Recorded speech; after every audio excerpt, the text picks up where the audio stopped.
नमस्कार, आप देख रहे हैं पुलिस वाला वेब न्यूज और मैं हूं आपके साथ कंचन।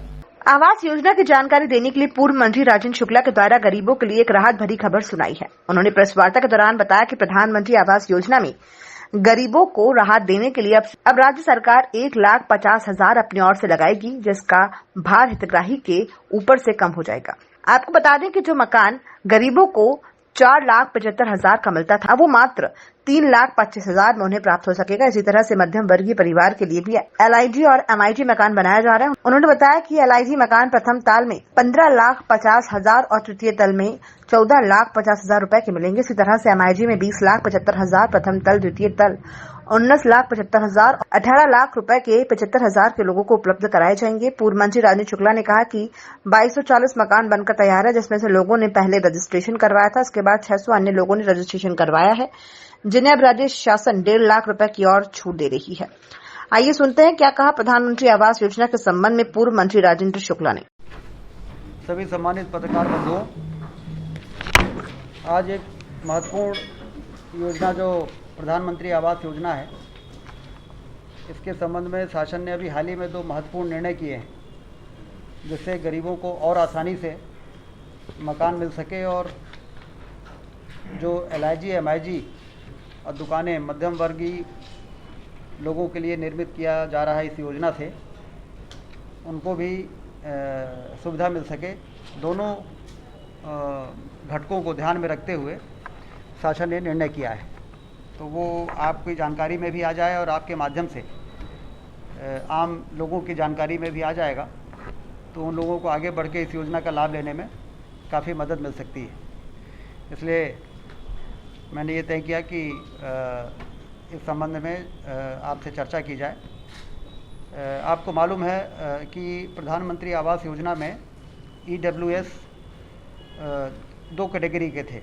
इकोनॉमिक वीकर सेक्शन के लिए जो मकान बनाए गए, उसमें एक स्लम कैटेगरी के लोग थे और दूसरे नॉन स्लम के।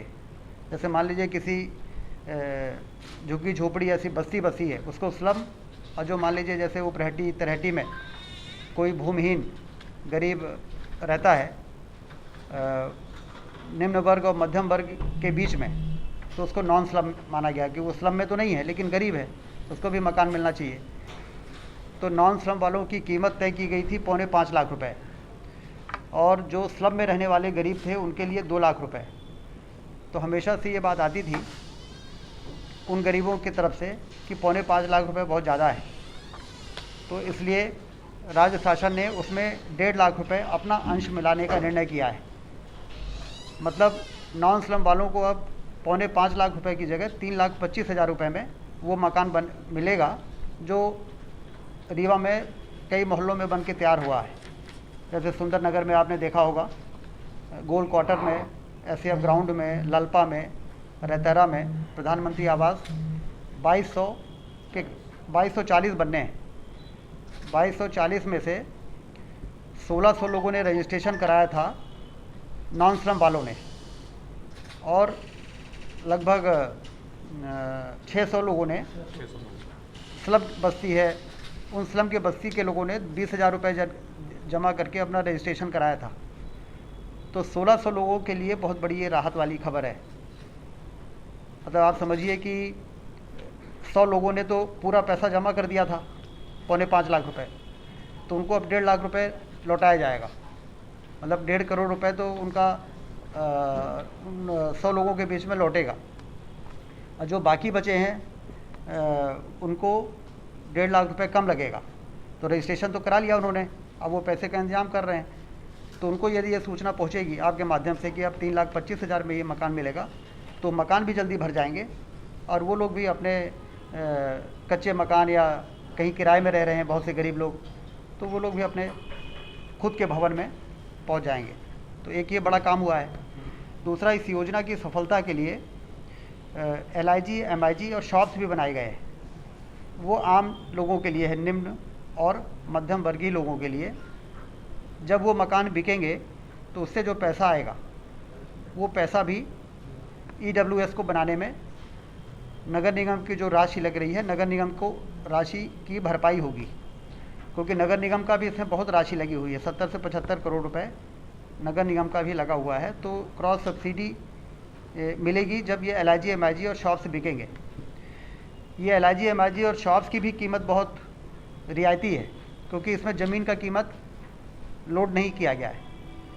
मध्य प्रदेश शासन ने ज़मीन नगर निगम को मुफ्त में दी है, इस मंशा से कि यह है कि इसमें जो भी आप मकान बनाएंगे, चाहे गरीबों के मकान, चाहे LIG, चाहे MIG, चाहे दुकानें, उसमें ज़मीन की कीमत आप लोड नहीं करेंगे, जिससे कि वो बाज़ार में मिलने वाली मकानों से इसकी कीमत कम रहे। तो इसलिए वो मकान भी लगभग बन के तैयार हो गए हैं। उनके लिए भी एक सुविधा दी गई कि अब वो जो प्रॉपर्टी उनको मिलेगी वो लीज होल्ड पे नहीं रहेगी। नॉर्मली कोई भी हाउसिंग बोर्ड या नगर निगम से कभी भी कोई प्रॉपर्टी बिकती है तो लीज होल्ड में रहती है, और लीज होल्ड में रहती है तो वो उनकी होती तो है, पैसा तो पूरा उनसे ले लिया जाता है, लेकिन यदि उसको मॉर्गेज करना है, फाइनेंस कराना है या बिक्री करना है तो उनके साथ वो परेशानी रहती है। तो अभी हाल ही में शासन ने निर्णय कर दिया है कि प्रधानमंत्री आवास योजना के माध्यम से जो भी LIG MIG लेगा, जो भी दुकानें लेंगे, उनको फ्री होल्ड में दिया जाएगा। तो ये दो बहुत ही महत्वपूर्ण निर्णय हैं, जिसको कि आम लोगों की जानकारी में ये निर्णय पहुँचे, इसके लिए आप सब भी इसमें अपनी भूमिका निभाएंगे, क्योंकि अपना शहर है। यदि वो सारे बनाए जा रहे मकान में गरीब लोग पहुंच जाएं, तो झुग्गी मुक्त आवास युक्त का जो रीवा हम लोग बनाना चाहते हैं और जो पूरे देश में प्रधानमंत्री जी बनाना चाहते हैं, तो झुग्गियाँ समाप्त हो जाएंगी, क्योंकि झुग्गी में रहने वाले लोग का जीवन कैसा है हम लोग सब देखने वाले हैं। ना वहाँ पे ड्रेनेज सिस्टम अच्छा है, ना वहाँ पे वाटर सप्लाई ठीक प्रकार से हो पाती है, बिजली के भी तार इधर से उधर खींचे रहते हैं। तो एक जो अच्छा लिविंग के लिए जो माहौल चाहिए वो उनको नहीं मिल पाता, और उनके बच्चों को बचपन से भी नहीं मिल पाता। तो इसलिए वो जो प्रकार की पीढ़ी हम चाहते हैं डेवलप हो, वो उनको उपलब्ध नहीं हो पाती। तो ये कलंक था, वास्तव में देखा जाए तो नरक की तरह का जीवन होता है ये, गंदगी में रहना, सुविधा के अभाव में रहना। इसलिए झुग्गी मुक्त आवास युक्त योजना के अंतर्गत हम सब इस सपने को साकार करेंगे, और इसके लिए आप समझ सकते हैं कि 2200 मकान बनाना कोई आसान काम नहीं है। लेकिन इस योजना में ऐसी व्यवस्थाएं हैं कि न तो पैसे की कमी पड़ी, केंद्र इसमें 1.5 लाख रुपए गरीबों के मकान के लिए केंद्र सरकार देती है, 1.5 लाख रुपए राज्य सरकार देती है, बाकी पूरा पैसा स्थानीय निकाय लगाता है। फिर LIG MIG को आइए रमाकांत जी, LIG MIG को बिक्री करके और उससे फिर नगर निगम अपनी भरपाई करता है।